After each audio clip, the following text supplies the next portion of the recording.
good evening, depending on where you may be listening from on this big, beautiful world of ours. This is Michael Cross here with another episode of Unlock the Door Radio here on UCY TV Productions, where we try to go a little further when it comes to examining issues and certainly try to come up with positive solutions. Now, before I start today's topic, I would encourage people to check out my website at michaelcross.net.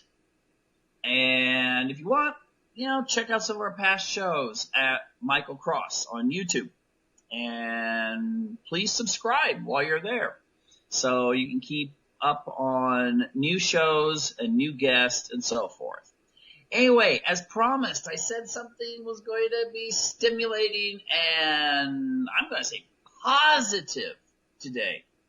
Let's get away from some of the negativity. Oh my gosh, this 2016 elections are so negative. Everyone jumping on each other and everything. But I guess that's what happens in modern politics. But some of the messages, particularly those of Donald Trump about make America great again. Now, I think he's onto something there. And I would like to go into something a little bit more in depth, though. Something that people can do despite whoever wins this election. Okay? Because no matter who wins the election, they're not going to bring you happiness. They may support the same things you do. They may implement policies that you would like to see implemented. And they may protect your rights. But they're not going to bring you happiness. And ultimately, not even prosperity, unless you're like working on their campaign or something. But what I would like to do at this point is present 5 things that I actually think could make America great again. And they really don't have that much to do with macroeconomics and so forth. They're more sociocultural. But there are 5 things that I truly believe if people could implement these things in their personal life, their family life, their church life, or wherever you may worship. You don't have to, be going to a church or something. I wasn't raised, going to church. I don't think I even set foot into a church until I was I think I was 17 the first time I actually walked into a church. Yeah, about 17. I was invited to a wedding reception that someone I knew from high school was getting married, and I went to the wedding. So that's changed, obviously. I actually do go to church quite often now. But the thing is, you don't have to. It helps, but you don't have to. So anyway, and we'll go on here. And I guess I'd just like to get into the idea that first and foremost, I think that if you really want to change the direction of this nation, we got to get past some of the nihilism that has gripped us. Oh, and this is common amongst all groups, okay? I see this amongst Christians. Christians have a tendency to be always looking for things that will confirm the end of days. Something goes wrong somewhere. It's like, see, God's coming back, or Jesus is coming back or something. And there's kind of a dwelling on a confirmation bias to be able to see something going on in society and then just say, see, that just shows you last days, they're coming. Things are going to get really rotten. It's going to be like Sodom and Gomorrah or the days before Noah and so forth. Now, I think that's a trap. Okay? I shouldn't just stop with the Christians. You've got people that are secular and they think the world's going to end through, whether it be an ice age or global warming or something or other. And they get obsessed with asteroids hitting the earth and that sort of thing. So I think that there is an obsession, whether someone's secular or they're religious, with finding things that are negative. Okay? They're finding things that are negative, things that actually don't really make you look forward to the future. Now, there's things about the future that may not be so wonderful, and we've dealt with a lot of those things on the show. And you can find it all over alternative media, things going on about the future. But the thing is that we always have to keep in mind the alternative, and that is that knowledge of these things can prevent them affecting you in the same way as they may affect other people. Okay? I remember listening to a sermon delivered at another funeral. No, I don't just go to funerals, okay? I'm not a vice president of the United States, always being shipped off to funerals and so forth. But the thing is that they gave this analogy of this guy walking on the beach and after a storm and picking up starfish. There was millions of starfish washed up on the beach because of this storm. And they were starting to dry out in the sun. Images of SpongeBob and that scene in the movie where Patrick and SpongeBob are drying out there in the gift shop.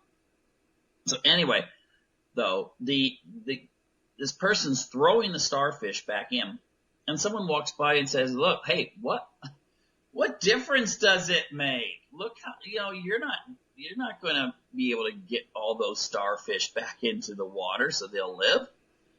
And the person doing it responded and said, "Well, it will make a difference for the ones I do throw in." Okay? We got to keep that in mind. Whether we're the person throwing the starfish in or maybe we're the starfish.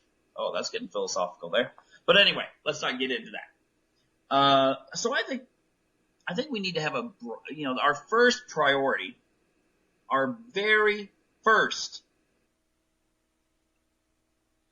Whoops, yeah, I got cut off there for a second.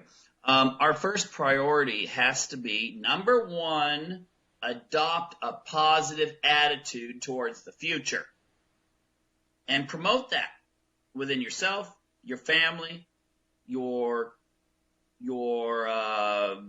extended friends and connections, acquaintances, and ultimately see how far that goes.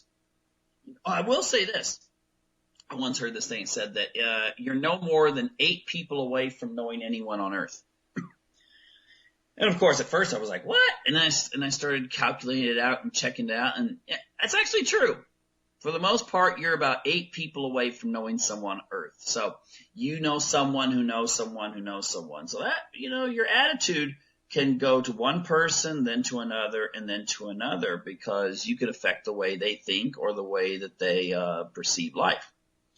Now, one thing that's kind of interesting is at the turn of the century, the 20th century, not the 21st, but the turn of the 20th century, there was this really highly optimistic view of the future. You could see it in art. You could see it in literature.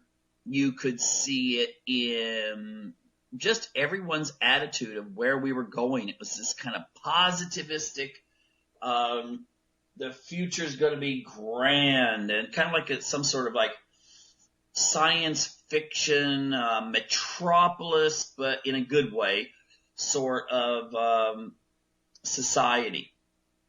And then what happened to kind of spoil that was World War I, which left people left a whole generation just like, what happened? So many people died. Everyone in Europe and a lot of people in America knew either someone who died in the war or died because of the Spanish flu epidemic, which to a large degree was facilitated by the war. Okay? Leaving populations more vulnerable. And there was a period where, it was like, kind of the world and all of our philosophy and all of our secular aspirations were hurt. But the thing is, if you look at like the United States, people did actually start becoming more religious. more of them started going to church.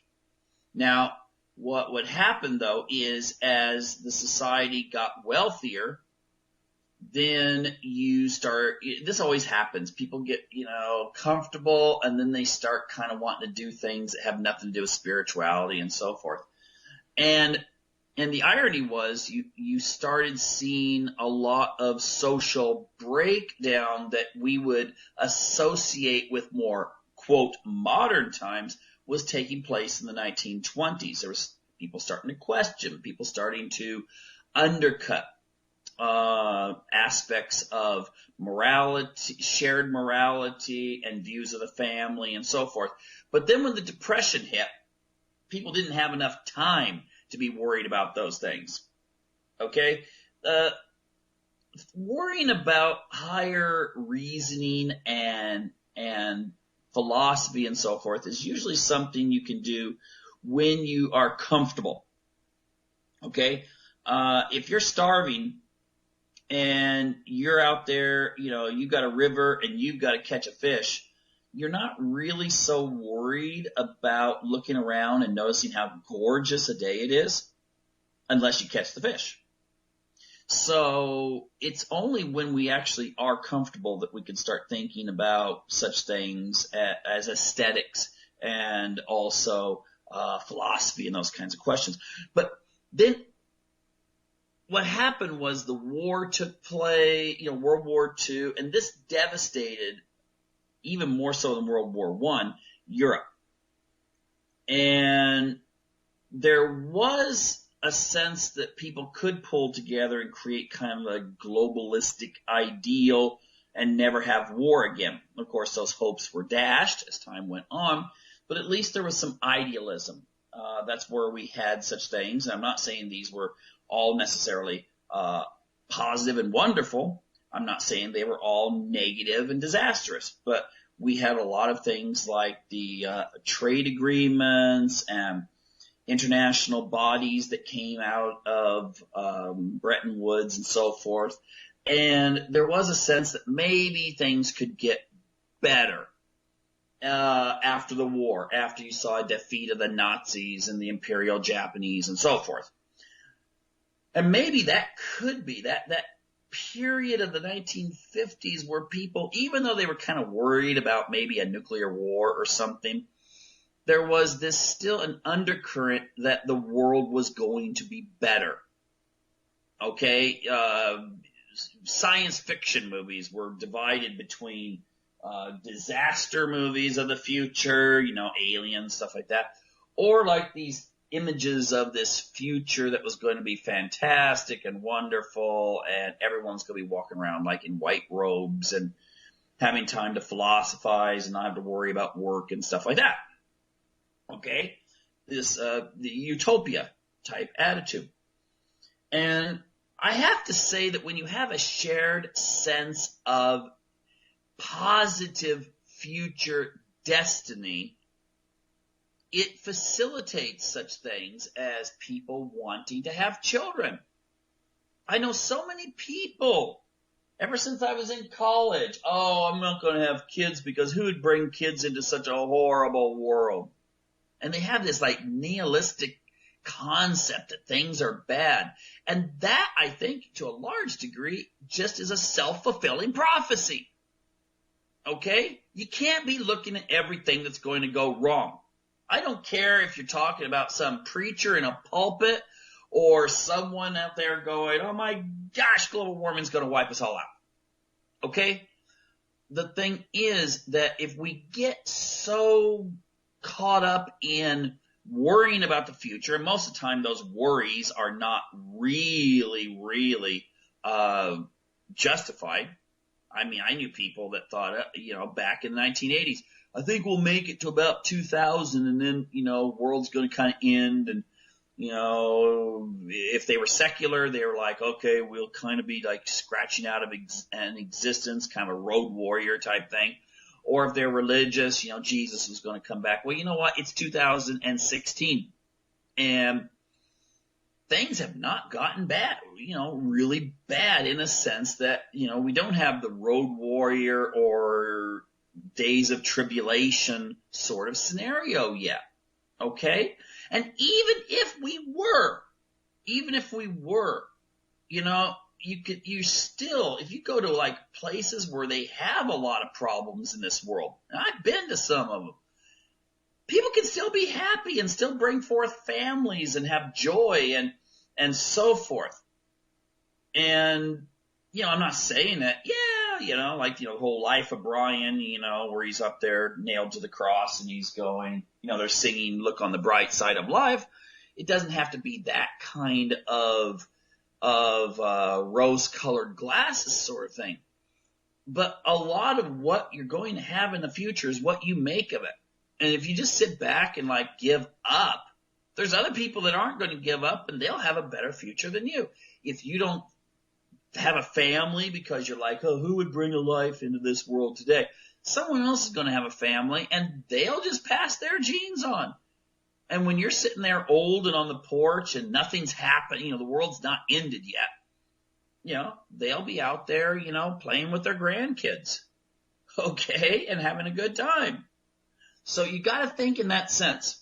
And we as a culture, as religion and so forth, have got to get this sense back that the future can be fantastic and strive for that instead of always being caught up in negativity.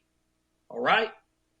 Now, the second thing that I would bring up that I think is really, really important, and it's connected to this, is we need to have an end to our relativization of marriage and family.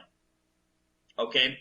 I've heard so many people that have condemned homosexuals, and they go, look at Romans what? Look at Romans chapter 1. And I can't remember which one. It's Romans, the first chapter of Romans. And they fail to notice when they're reading this that it's talking more about family issues that affect everyone, that people, losing their connection towards having families. Okay? And to be honest, there's a lot of gay people out there that have families, that bring forth families. I mean, there's lots of lesbians out there that have kids, and so forth. But, regardless of your family structure, all right?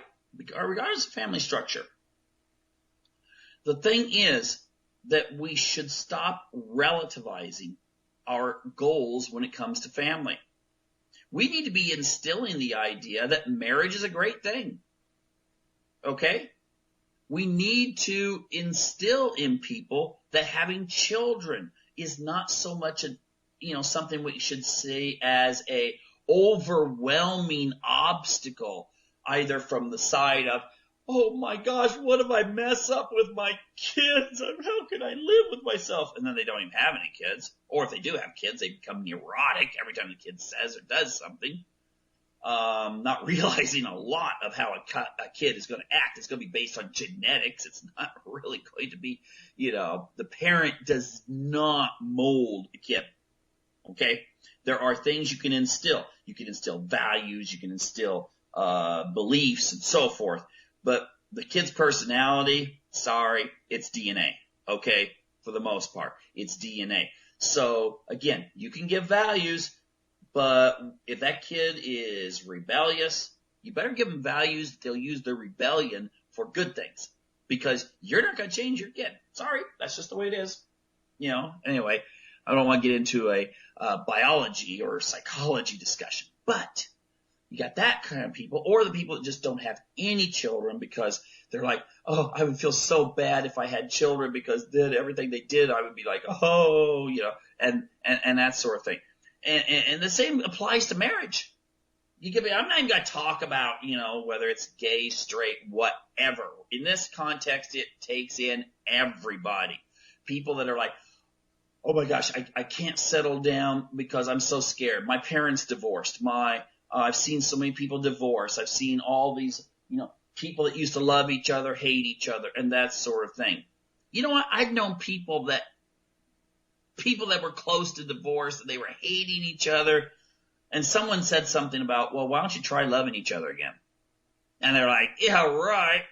But they try it. 6 months later, they are acting like a couple teenagers again, just falling in love. You see, the thing is, our expectations make a big deal. Tuning into some stupid talk show in the morning, is not where someone's just trying to be entertaining and whatever in order that they have, 3 or 4 country homes or something like that, or states. That is not where it's at.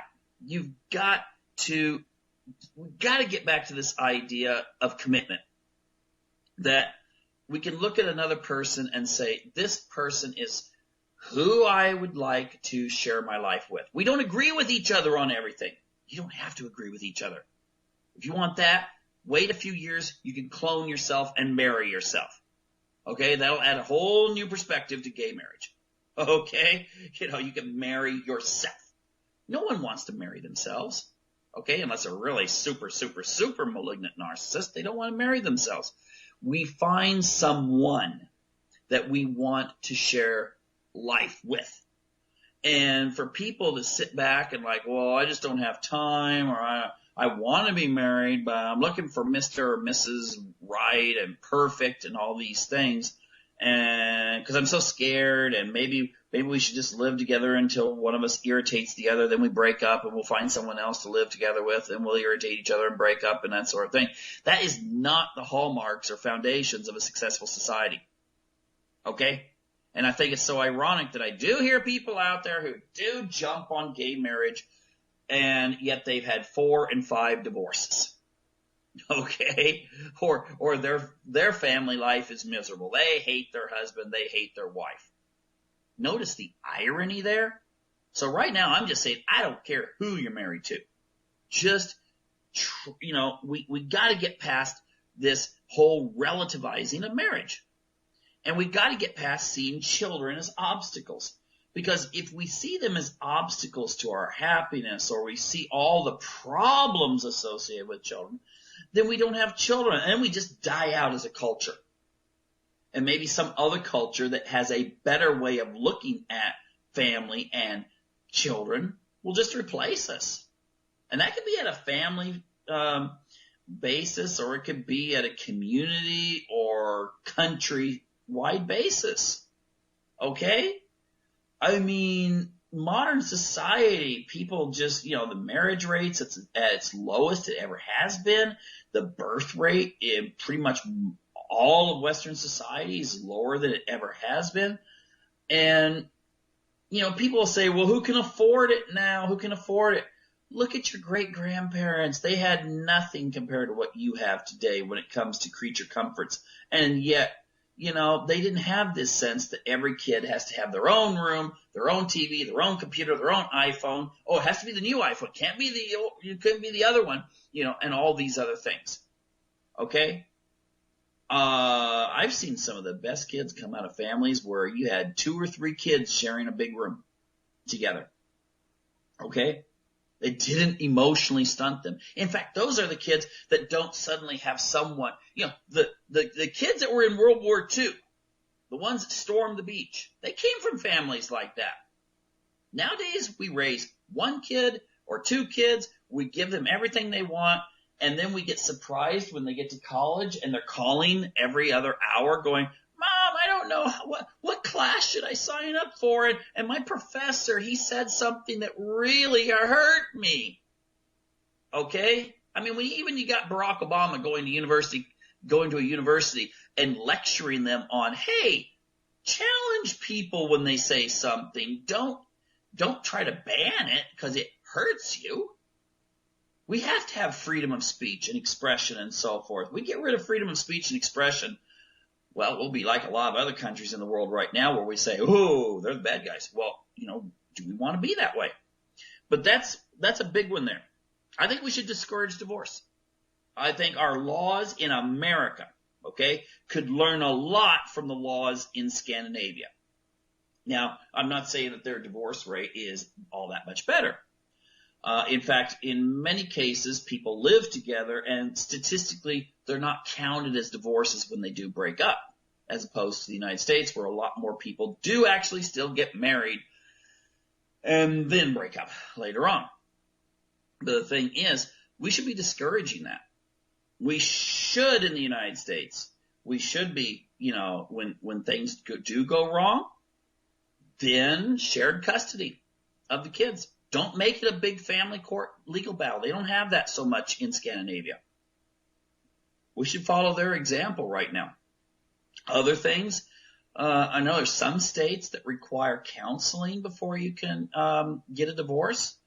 Maybe that would not be a bad idea, but we kind of got to be veering back to the idea that we look at marriage as being something kind of permanent. Okay? I mean, I've heard some politician, I think it was even a Democrat, that said that a marriage contract was easier to break than a dishware's contract you sign up for. So come on, we've got to get back to this idea that we need to be providing stable homes for kids to grow up in, and for there to be a good, positive environment there. And, if parents, I think that our throwaway society has really integrated itself in the way we look at people. She irritates me, she does this, she does that, I'm going to divorce her. He irritates me, he does this, he does that, I'm going to divorce him. It's like, I don't like the way this jacket looks on me now, and besides, it's out of style. Throw it away.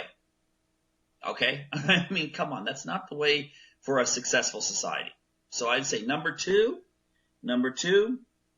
is that we need to, we need to get back to the idea of family.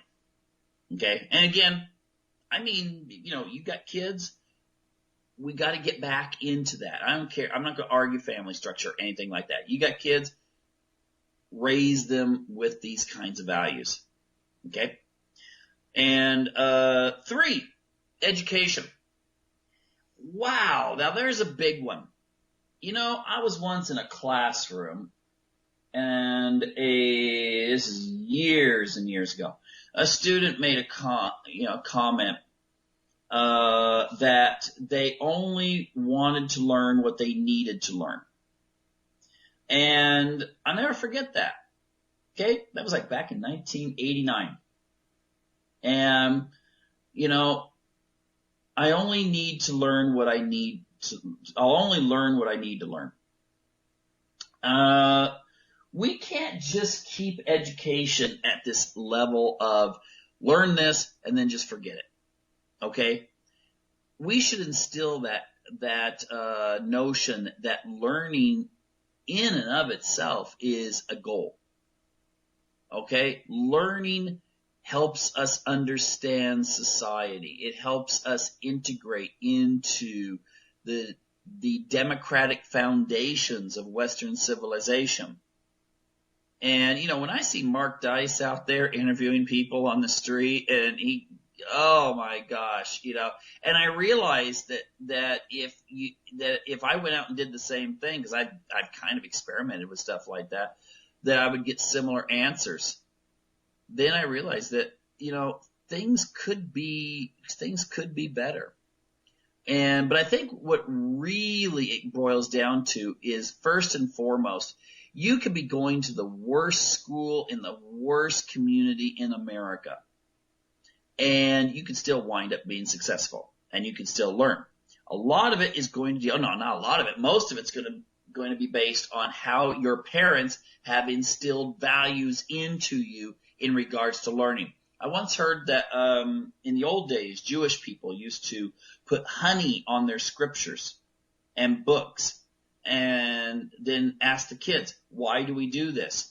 And the answer that they were looking for was that learning was sweet, that it was something positive. Who knows? Maybe that's one of the reasons why so many people from Israel win Nobel Prizes.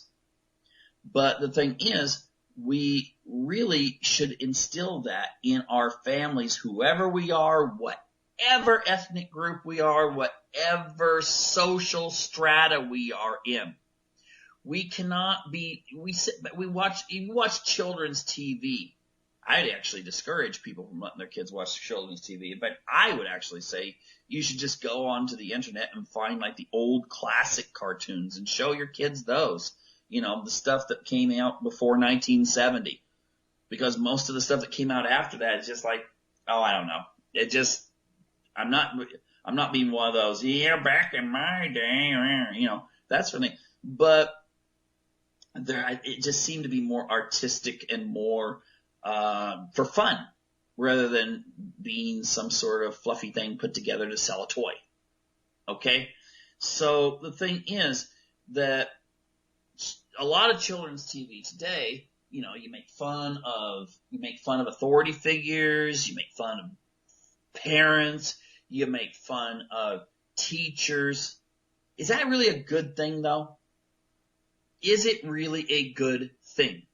I'll say this, the Harry Potter series, you didn't have, you know, think about if you applied children's TV to Harry Potter's. Then you would have the kids in the classroom, you know, throwing airplanes at each other and making fun of the teacher. Oh, look at your hair. Oh, who did your hair? You know, and that kind of stupid jokes and comments. The kids in there, I mean, you saw them in the classrooms and they respected their sorcerer teachers. Maybe they're a little scared of them, but the thing was, they respected them. And that is something we do have to have. My parents actually did say that if I was in the right, I could question a teacher. But they said never cease to respect the teacher. Because they actually gave the teacher the permission that, hey, if he acts up, give him a spanking. You know, that was back in the day when you could still do that. Back in the very late 60s, that you could still do that. And the thing is that we have to understand that, you know, you can question, you should encourage your kids to question. I'm going to get to that in a moment. But you also have to have a certain level of respect. Otherwise, you're just a cynical troublemaker type thing. Now, I don't think that's what we want our kids to be in the classroom. But we really need to value education. You know, the teachers, they put in a lot to give a lesson. And then, you know, the thing is, our kids often don't realize that when they go and find something additional to what they're required to do, the teacher sees that as like, whoa, that is fantastic. Thank you for bringing that up in class. Because it's like, wow, someone actually went out there and did a little extra. And that could be in third grade. That could be like your 8-year-old or 9-year-old, you know, doing something special like that. The thing also, speaking of grades, that I would do in the United States is I would actually end age-based segregation in schools. Now, let me explain why I would do that. I think to a large degree, a lot of kids become lazy in school if they're not stimulated enough. The problem is that you have to have everything to where it fits all the kids. Okay? You can't be saying, well, I'm going to forget those kids over there. Who cares about them? I've got my geniuses over here. That's not the way to do it. You should be trying to get everyone involved and learning. But if we did have a situation in which a kid could test out and go to the next grade and we actually encouraged it, okay, I think we would have more success. And we would find a situation in which we'd have a class that would be blended together in such a way that it would actually be cohesive and would also learn better. But now, that's not my number one reason for this, okay? I've had experiences with this. My son was at when he went to school when he was in first grade, he was reading at like a high school level and reading and comprehension. And we wanted him to get bumped up a grade, but the teachers there at that school said, maybe it's not good for his socialization. He seems to be a rather competitive child. They saw competition as being a negative thing. I don't see it as a negative thing. I think it's a positive thing. But the thing was, though, he got kind of lazy for the next few grades. And that hurt him in that when he did actually start getting challenged, he had developed this, I know what to do. And then, I don't have to work that hard. And suddenly, wow, he had to. Now, the thing is, the reason why I would get rid of the segregation is so kids could get into college sooner. I think in Russia, people enter university usually around 16 or early 17. And I don't see that that's a bad thing, because ultimately that enables kids to get out of school, get out of university faster. And while some people may say, oh, but they're going to be exposed to all the bad stuff in school. Well, the reason why university has become a place that sometimes we associate with hedonism is because a lot of these students have become lazy, entitled, and hedonistic because they weren't challenged enough. Okay? They were not, they weren't actually kept on that. I don't usually like to use the word treadmill, but it was, they weren't kept at slow motion throughout their school. I mean, they were kept at slow motion. They should have actually been challenged more. And maybe if they had entered university when they were 17 or 18, then they would be feeling like, okay, now it's time to get out of here. It's time to get out of university when I am 21 or thereabouts. And then that gives them a chance to go. Anyway, that would give them a chance to go to graduate school and to be able to maybe spend more time in higher education and not be like almost 30 when they have a medical degree or a law degree or a PhD in their, in the field that they've chosen. So I think that would be a real positive thing, and it would make us more competitive worldwide, but also it would facilitate family. I've got daughters who are like, oh, I'd love to try I got one daughter, she said, I would love to go for medical school. I really love medical type things. But she also wants to get married and have a family. And so she calculates out, oh my gosh, this is actually diminishing my chances of being able to get married and start a family. If I'm not really you go to medical, you go to undergrad, then medical school, then internship, and if you specialize, you're starting to push 30. And, and that's throwing you out there. All of a sudden you're like, oh, here I am now. It's time to be serious about things. So, and that affects women a lot more than it does men. Men, you could be like, you could be 30, 35, 40 and start a family then. It just depends on how old your wife is. So ultimately it would help women to a very large degree if we said, okay, you get all the stuff done when you're 15, there's university. Okay? I think it'd be a really good thing. So, but that's something that I guess the only way you'd be able to get around that in today's America, is that you would have to homeschool or, have your kids enrolled in some sort of private academy where they do this kind of thing. Okay? So, but that would be up to you. But no matter what, you should teach your kids how learning is vital. You should be encouraging them. You should be, I'm not going to say force. I'm not going to say manipulate. But I would say that you should use your influence to get them to, study things that are a little bit deeper. To do a little bit more than is required, to find the really fun stuff. And believe me, in every subject, even math, but every subject, especially science and social science, there are so many interesting things that pertain to what's going on in the world today that you should really strive to get your kids involved in. So that's number 3. Number 4, I would say we need to have a pride in our shared culture. The Bible and the 10 Commandments, one of the commandments is honor thy father and thy mother that thy days may be long in the land. Now, most people think that means obey mom and dad. I think it goes deeper when you're starting to say that your days may be long in the land. I think that means traditions. I think that means we need to have a sense of identity. And I don't care who you are. I don't care what your race. I don't care what your ethnicity, religion, or whatever.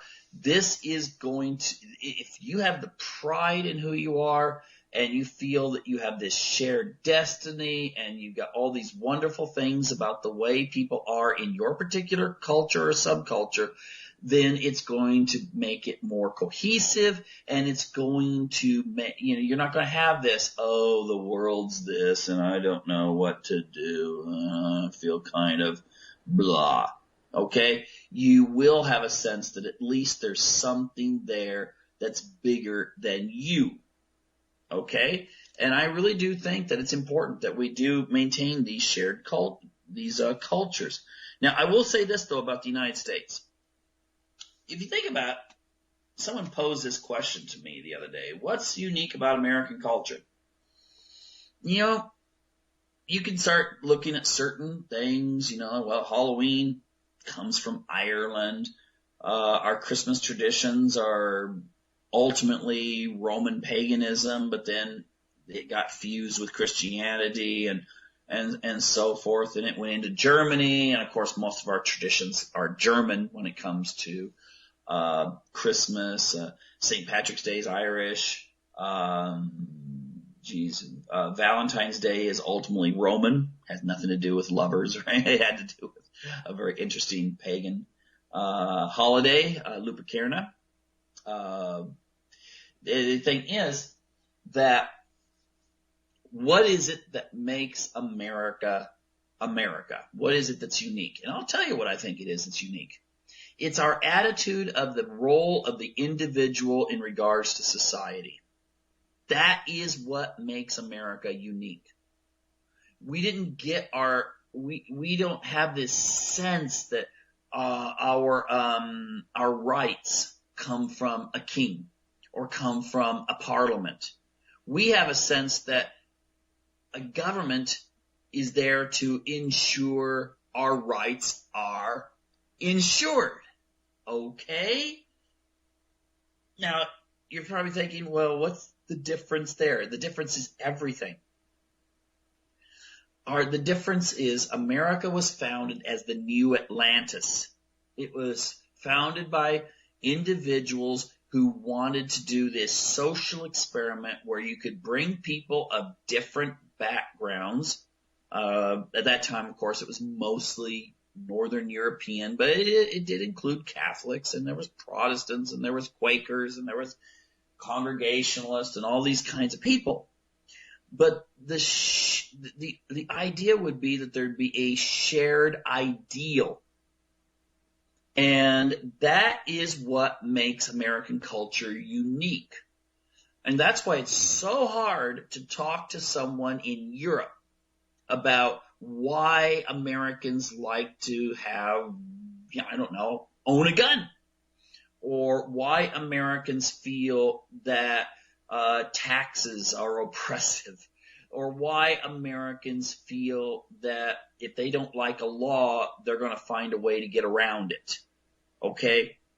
That's difficult to explain to people in other countries, even Europeans, because it is unique. It is a sense that, yes, it did come from a lot of British philosophers, not just British, but it has some biblical connection. A lot comes from like John Locke and so forth, but it was put into play in the United States by people that were like, I want to leave where I'm at now and come somewhere else and start life over again and develop the culture as I would see fit. Now, we really need to sense that pride. And I think nowadays it's so easy, it's much easier, for instance, to write a movie about some oppressive thing some horrible thing than it is about something wonderful and good. It's so much easier to teach a history lesson where we point out all the negative and ignore the good. Okay? Because we are primed for some reason to really, kind of grab onto those negative things. Okay? Even scriptures like the Bible, they're sort of like that. There's an emphasis on this society went bad. Okay? We got a whole bunch about Noah building the ark and, the flood and everything, but we really don't know that much about what the society was like. What were they living like? We got a couple verses about, well, they were getting married and having a good time and then the flood. Really, we don't really know that much because we do have a sense that when we're writing a history, we tend to really look at those really unusual things. Okay, the like spicy things. We'd much rather read about Vlad the Impaler than some king of Transylvania who was kind of like, he ran things right. People were happy. They had higher, production and all that. And, you don't want to read about that. So unfortunately, we've had an emphasis on negative things in American culture to the point that many people, if you say something about American culture, they're like, oh, American culture, it really sucks, and, Western society in general is built on the bones of oppressed people and stuff. And really, it's a very narrow way of looking at something. Now, I would say that we don't spend enough time when dealing with history, dealing with everyday people. Get a little mention. Oh, Irish came over to the United States in like the 1840s and 1850s and stuff. But we don't understand why they came over. We are not taught what kind of lives they led, what challenges they had, what sorts of, customs that they integrated into American culture and so forth. Okay. We don't really get into that. And yet that would be something that would be more interesting to people to read about. Not everything about some president or some war or, like in Europe, what the kings were doing and so forth. It's like we emphasize our history based on the rich people, the people that had power, without looking at what the poor people were doing at that time, what merchants were doing to facilitate a growing economy, what innovations in science were really going into shaping the culture at the time. And we need to do that so we have a sense of the good, the bad, the ugly. And I guarantee you, I read and all, and I still think, you know what? We got fantastic. America's a fantastic country. Okay? Western civilization has done a fantastic job around the world.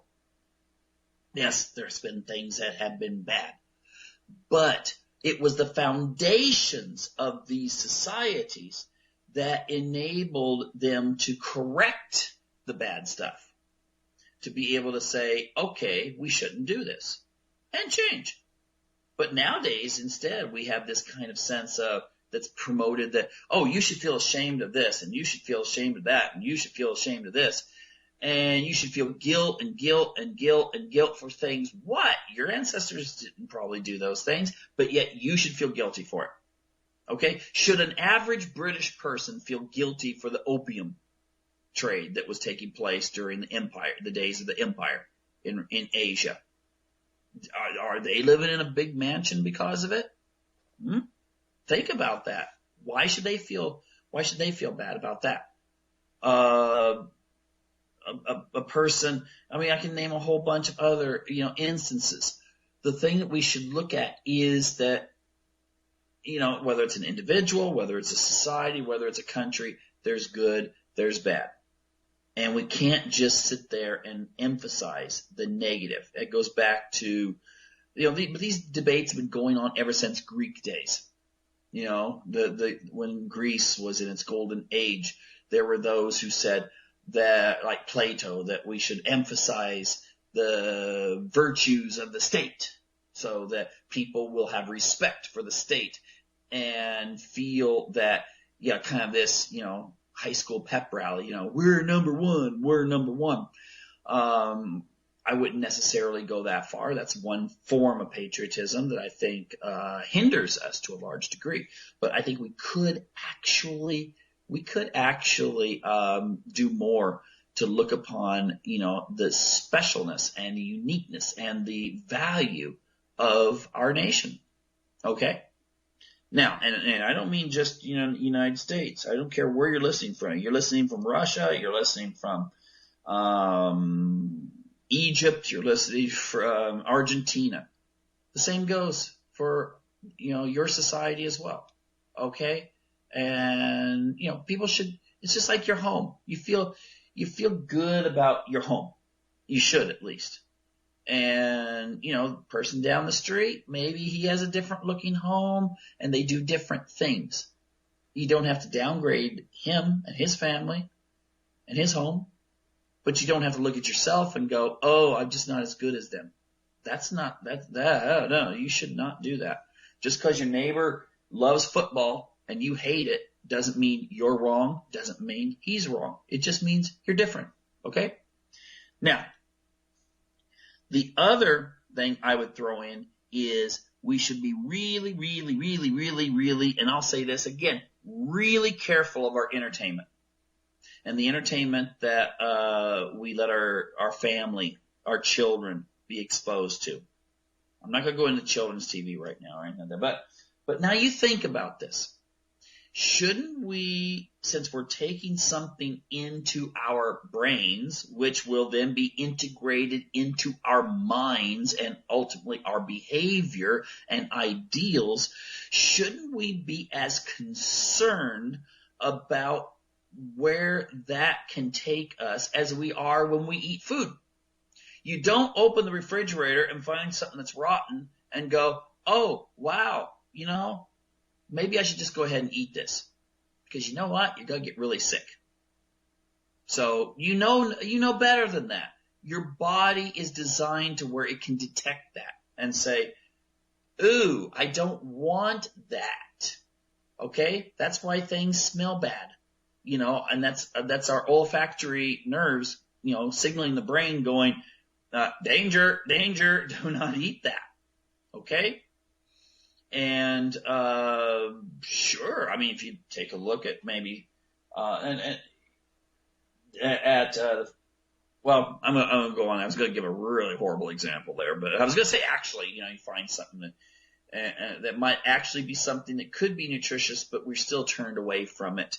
Like if you see a worm or something like that, yeah, it's a last resort. You can eat that, but ultimately, we should be careful about what we take into our minds and especially our kids. Now, I would say this. When it used to be in the 1960s, people said, hey, man, we should all be like really natural. And then I heard something. There was this little girl who she had written, I forget the name, but she had written to Yuri Andropov when he was the leader of the Soviet Union. And she'd written some stuff, and he invited her to come and visit the Soviet Union. And then the Soviet Union sent a little girl to America. And if I recall right, this was like back in the 1980s, the little girl mentioned that the one thing that really got her was how much violence there was in entertainment on TV and movies in the United States. And, we would look at that and go, oh, yeah, right, who cares? That doesn't hurt. But you know what? When the first movie came out, when Edison's The Great Train Robbery came out, what was it, 1902, 1903? It just had a scene where it looked like someone was shooting someone while they were robbing a train on top of the train. And I mean, it's something that your kids could throw together in with a video camera nowadays. It could be done so much better. Of course, I wouldn't advise being on a moving train at the time. But the thing is that women especially, fainted in that movie because it was so violent. But yet nowadays, we watch all kinds of stuff. Believe me, you've probably seen anything and everything that could happen to an individual. Now, this is what I'm saying is, if you had a person come from a society where they didn't do this, I'm not talking about necessarily censorship. I'm just saying they just never had this. Maybe they never had TV. And they switch on a TV, their first reaction, I don't care if they're 25 years old, is going to be, what the heck? They're going to react. And their mind is going to be more in tune to what is natural than what you have become accustomed to. And I'll tell you this, media has a huge impact on you. Look just calculate how much time you spend in front of a TV. Now, some of you are going, I don't watch TV. Yay for you. But I'm not saying throw your TV away. I'm not saying that. But I am saying calculate how much time you spend in front of a TV. Calculate how much time you spend in front of a computer on social media in which you're not actually doing something that's either learning about something or sharing important societal type things on there. But the TV thing, just the TV alone, not including the other, but you can do that one too. Add up how much time you spend per day. Multiply times 365. That'll tell you how many hours. Divide that by 24. Don't use Common Core math, man. You'll be doing this all day long. Just something simple.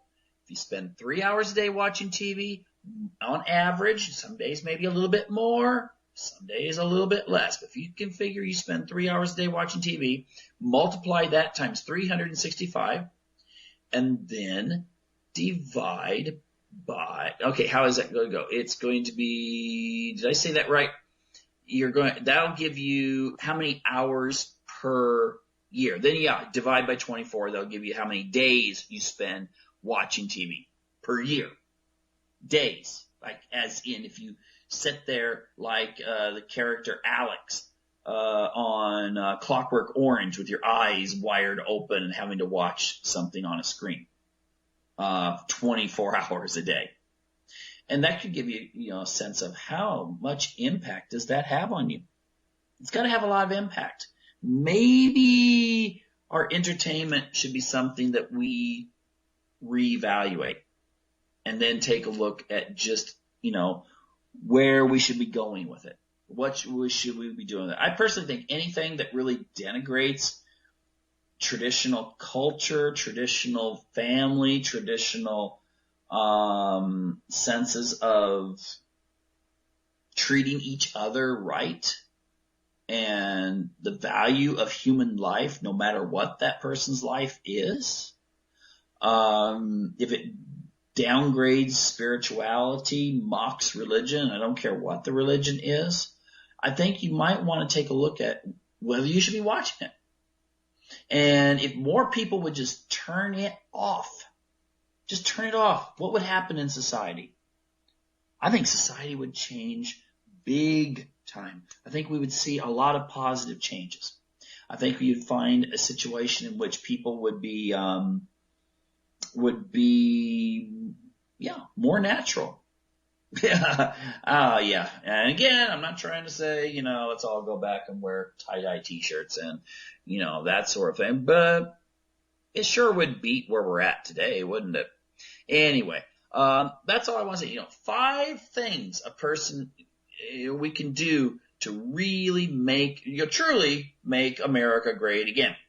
Anyway, that's all for tonight, and I encourage you to come back and listen again next week here on UCY TV Productions Unlock the Door Radio. Thank you.